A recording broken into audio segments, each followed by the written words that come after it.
Mutagenesis, live video from Science Bridge and high tech high. Mutagenesis, it's about mutation. Mutating just one amino acid in a very long chain of proteins can really shake things up. For instance, changing one amino acid in green fluorescent protein can turn it into blue fluorescent protein. By the end of this first day, you will be completely familiar with site-directed mutagenesis. Site-directed mutagenesis is the process of selecting a specific DNA nucleotide to alter, then designing a primer that anneals to that strand of DNA and making millions of mutated plasmids using PCR. Once this has been accomplished, the newly multiplied DNA plasmid is transformed into a host bacterial cell that will then reproduce on a large scale and demonstrate the effect of the mutation. Why do this, you might ask? It's because this is an example of a very important method of biological research, where biologists can alter the DNA to change the makeup and structure of a protein in a cell to study the effect it has on the function of that protein. While this may seem somewhat insignificant, it has some very important applications.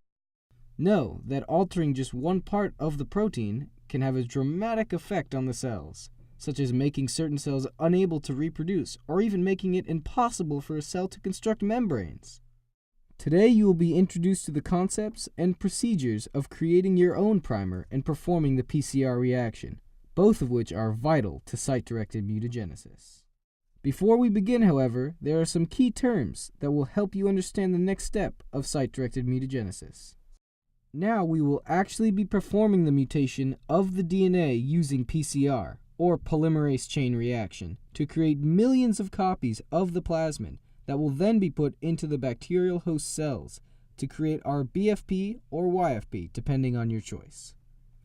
Before this, though, you have to make sure that you have all your required materials and that all your equipment is clean and in working order. You must have a pipette that measures in microliters, as well as multiple pipette tips. You also need microtubes and a thermocycler or PCR machine. How to perform PCR? First, grab your PCR tube and label it. You should label on the cap and or side with your initials, the date, and also, you should have to label what you are planning to change your GFP into, BFP or YFP. Second, after you label your PCR tube, you should notice that there are already some components inside the tube. The ingredients you see are the GFP DNA template in a water solution with a buffer.